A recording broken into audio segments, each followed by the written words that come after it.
In its eternal quest to approach truth, one of Oxford's central values has long been free, open debate, the questioning of orthodoxy. One orthodoxy that is long overdue for questioning is the treatment of non-human animals.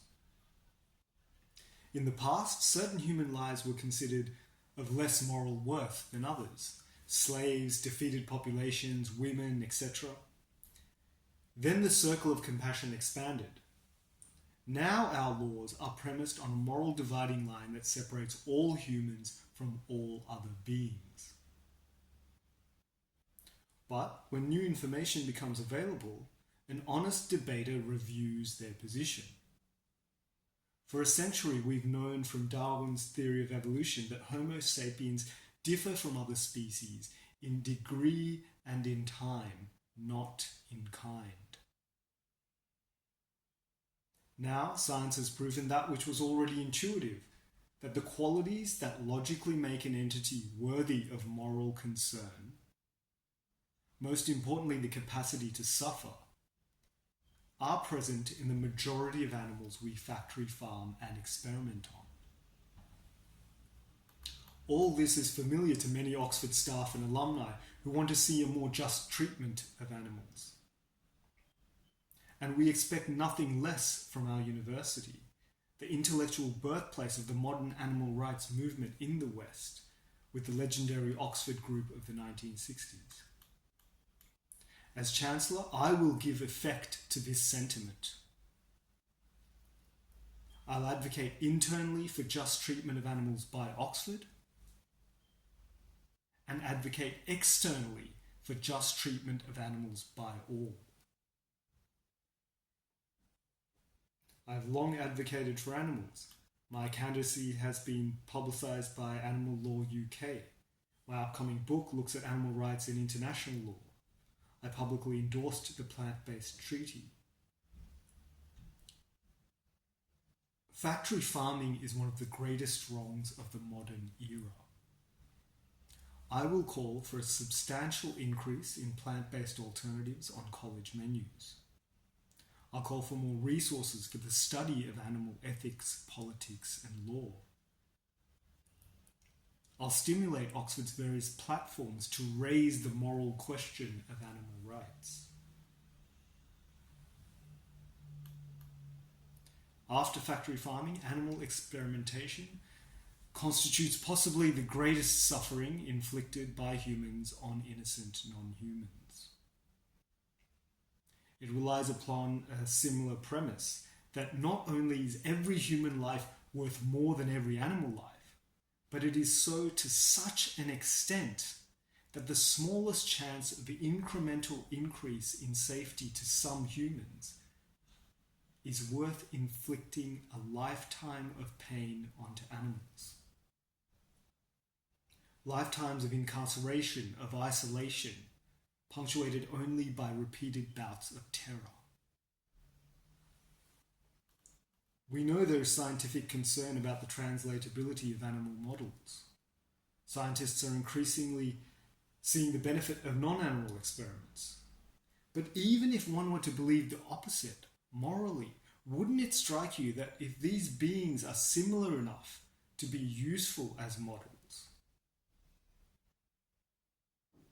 that maybe it's wrong to experiment on them? That if a rabbit feels pain just as we do when a particular chemical is thrown into his eyes, and the reason for the experiment is that we want to avoid ourselves feeling such pain in our eyes because that's a bad thing, then mustn't it be wrong to inflict that pain on an innocent other? Nevertheless, Oxford remains the second largest animal testing institution in the UK, carrying out 194,913 procedures in 2023. Considering Oxford's values, interests, and the will of staff and alumni, I will push for the following. 1. An inquiry into animal testing at Oxford, examining compliance with the 3 R's, principles of reduction, replacement, and refinement, which the academic community has already accepted and is supposedly law. Examining the lag time between the development of the 3 R's and adoption in routine practice, potentially leading to a moratorium on tests categorized as severe. Using access to specialist peer reviewers, I will try to ensure that the possibilities for replacement are identified and implemented.